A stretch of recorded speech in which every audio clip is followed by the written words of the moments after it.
어쩜 이렇게 시간이 안 가는지 정말 버스 안에서 고잉 이불 속에서 고잉 고잉은 언제나 너에게 고잉 고잉. Assalamualaikum warahmatullahi wabarakatuh. Halo sahabat balance, perkenalkan nama saya Arfiana dengan NPM 022722 11037 dari jurusan akuntansi Fakultas Ekonomi dan Bisnis Universitas Khairun Kota Ternate. Dalam video kali ini saya akan menjelaskan apa itu netnografi, kemudian tujuan dari netnografi dan manfaat dari netnografi. Baik, langsung saja pada penjelasannya. Netnografi yang dikenal sebagai etnografi internet atau etnografi digital adalah metode penelitian yang diadaptasi dari etnografi tradisional untuk mempelajari komunitas dan budaya yang terbentuk melalui interaksi online. Metode ini dikembangkan oleh Robert Kozinets pada akhir tahun 1990-an sebagai respon terhadap meningkatnya interaksi sosial yang terjadi di internet. Kemudian di sini pada dasarnya netnografi menggunakan prinsip-prinsip dan teknik etnografi seperti observasi, partisipatif, wawancara mendalam, dan analisis konten untuk memahami norma, nilai, bahasa, perilaku, dan dinamika sosial yang terjadi dalam ruang online. Kemudian ruang online yang dimaksud di sini bisa berupa forum diskusi, media sosial, blog, ruang chat, dan platform online lainnya di mana orang berkumpul dan berinteraksi. Kemudian di sini ada beberapa aspek penting dalam pembahasan metode netnografi yang terdiri atas yang pertama di sini ada pemilihan situs online. Pemilihan situs online di sini peneliti harus memilih komunitas online yang relevan dengan topik penelitian. Ini memerlukan pemahaman awal tentang berbagai platform dan cara interaksi di dalamnya. Kemudian yang kedua, imersi dan partisipasi. Peneliti melakukan imersi dalam komunitas tersebut yang bisa berarti berpartisipasi dalam diskusi atau halnya mengganti interaksi yang terjadi atau tergantung pada desain penelitian. Kemudian yang ketiga di sini pengumpulan data. Data dapat dikumpulkan melalui screenshot, catatan lapangan, transaksi, interaksi, dan wawancara dengan partisipan baik secara online maupun offline jika memungkinkan. Kemudian di sini yang keempat ada analisis data. Metode analisis bisa bervariasi dari analisis isi kualitatif hingga penggunaan untuk analisis data kuantitatif, tergantung pada tujuan penelitian dan jenis data yang dikumpulkan. Kemudian di sini yang kelima ada etika penelitian. Etika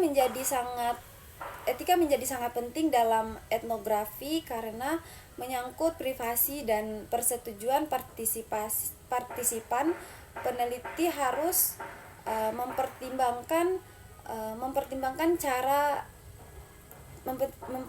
cara terbaik untuk mendekati komunitas dan individu serta bagaimana dan apa yang akan dilaporkan untuk meminimalkan dampak negatif. Kemudian di sini yang keenam ada laporan penelitian. Hasil penelitian harus disajikan dengan cara yang menghormati komunitas yang diteliti. Seringkali dengan dengan memberikan konteks yang cukup tentang komunitas tersebut dan menggunakan kutipan atau contoh yang relevan untuk mendukung temuan. Netnografi telah terbukti sebagai alat yang sangat berharga dalam memahami fenomena sosial dalam era digital, memungkinkan peneliti untuk mengeksplorasi aspek-aspek budaya yang mungkin tidak terlihat dalam interaksi tatap muka. Kemudian di sini materi yang kedua yaitu tujuan dan manfaat. Netnografi serta metode pengumpulan data dalam pendekatan ini mencangkup aspek-aspek berikut.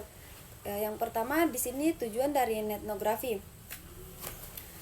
Yang pertama untuk memahami budaya dan praktik komunitas online. Netnografi bertujuan untuk menggali pemahaman mendalam tentang bagaimana individu berinteraksi dalam ruang digital, termaksud norma, nilai praktik dan nilai praktik yang berkembang. Kemudian yang kedua di sini ada mengidentifikasi tren dan pola perilaku.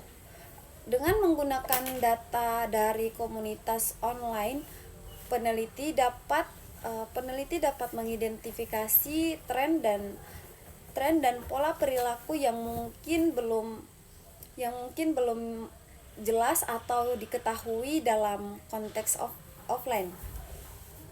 Kemudian di sini yang ketiga ada mendukung pengambilan keputusan dan pengembangan produk. Dalam konteks bisnis pemasaran, netnografi dapat membantu organisasi memahami kebutuhan dan preferensi konsumen, memperbaiki produk atau layanan dan mengembangkan strategi pemasaran yang lebih efektif. Kemudian tujuan yang keempat di sini ada menginformasikan kebijakan publik dan intervensi sosial. Dalam studi tentang kesehatan publik, pendidikan atau isu sosial, temuan etnografi dapat menginformasikan kebijakan atau program intervensi yang ditunjukkan untuk komunitas online. Kemudian di sini manfaat netnografi. Yang pertama ada akses dan data yang luas dan beragam. Internet menyediakan akses ke sejumlah besar data dari berbagai komunitas dan subkultur yang mungkin sulit dijangkau melalui metode tradisional. Kemudian yang kedua di sini ada biaya dan logistik yang lebih efisien. Melakukan penelitian online seringkali lebih hemat biaya dan logistik dibandingkan dengan etnografi tradisional yang mungkin memerlukan perjalanan dan pengamatan langsung. Kemudian manfaat yang ketiga di sini ada mengurangi bias peneliti. Dalam beberapa kasus penelitian online memungkinkan peneliti untuk mengamati perilaku alami tanpa mempengaruhi dinamika sosial yang sedang diteliti. Mungkin itu saja penjelasan dari saya. Lebih dan kurangnya saya mohon maaf. Assalamualaikum warahmatullahi wabarakatuh. Dadah. 버스 안에서 going 이불 속에서 going going은 언제나 너